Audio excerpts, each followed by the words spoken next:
Hey, good afternoon. This is Carin Bondar, and it is Monday, July the 25th. One of these days, I hope to learn how to live stream my videos directly to YouTube. That's going to be a task for another day. Today, I wanted to make a little video because this has been going through my mind so much. I was recently away with a girlfriend on a trip and then just on another little camping trip with my family. So I didn't get a chance to make this video yet, but oh my goodness, is there ever a bee flying around in there? So Elon Musk, king of the whatever, king people who want to be kings, or I'm not sure. Anyway, this guy who has a lot of followers and I think who maybe has good intentions at some points and somewheres, but recently those things have kind of gone off the rails. He's made some pretty bold statements about population biology lately, and this is my area of work, and it irks me when someone can be so completely wrong and also so completely arrogant about being wrong. Um, the world is not in a population crisis. There is no, collapse of our population as this person seems to think is the truth. What we have in many developed nations of the world, and that is our Western nations, North America, Western Europe, a lot of the Scandinavian nations as well. We have low to even negative birth rates in some of those nations, and that's reflective of the age of a nation, the level of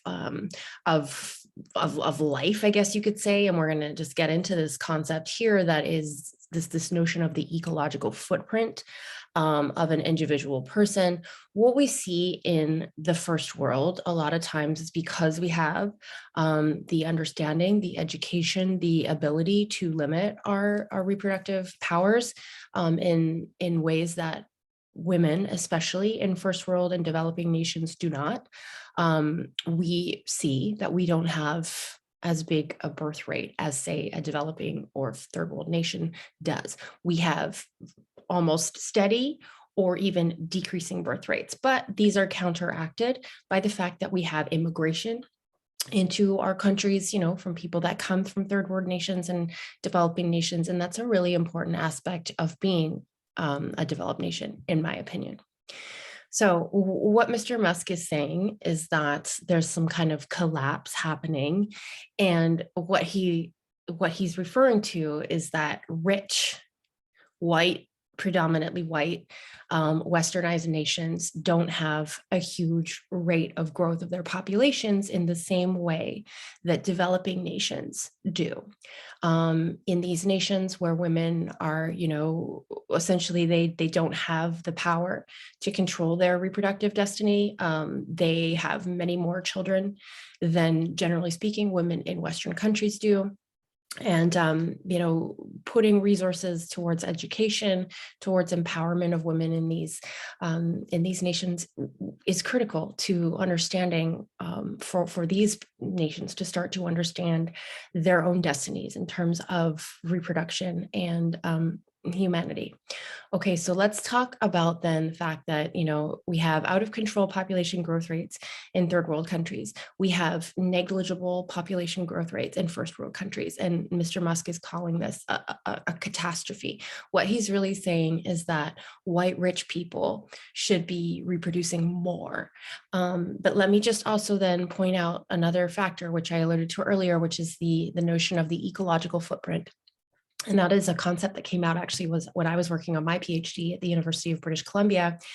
Dr. Bill Rees, and actually more importantly, his graduate student. And I do have his name here because I want to say it. It's one of those things when we're graduate students, we like to get Mathis Wackernagel. Okay, that's who it was, came up with this concept, which is basically the ecological footprint of an individual is based highly on where you are from in the world. Oh my God, my dogs are going crazy. Shush. And those of us that are in highly developed nations have huge ecological footprints. That is to say, we use up way more resources on a per capita basis. I do have a gas fueled vehicle. I go and pick up my groceries in a grocery store. All of these things make my ecological footprint larger than would be the footprint of a person living in a developing nation that does not probably have a vehicle, that may not even have their own autonomous home or a grocery store to go to. These are, these are facets of living in an incredibly rich world that we don't necessarily even recognize as such. Okay, so on top of Mr. Musk telling rich white people that they should have more babies, what he's also doing is saying that those of us that have more babies or that have babies with huge ecological footprints, by the time we've gone through all the resources we go through in our little baby, God, you need a baby sort of set of gear, like there's a ton of things you have to do when you have a baby, blah, blah, car seats and strollers, blah, blah.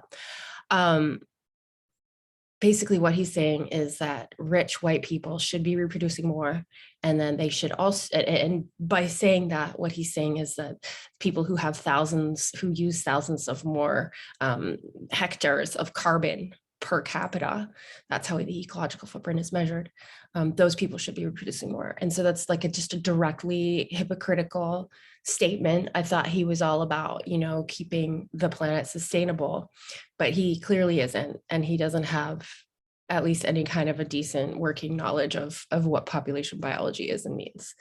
Yeah. I mean, dude, we get it. You don't need to be a population biologist. You don't need to be the king of everything. Okay. Like just stop it and stop saying stupid things that aren't true. Okay. Thank you.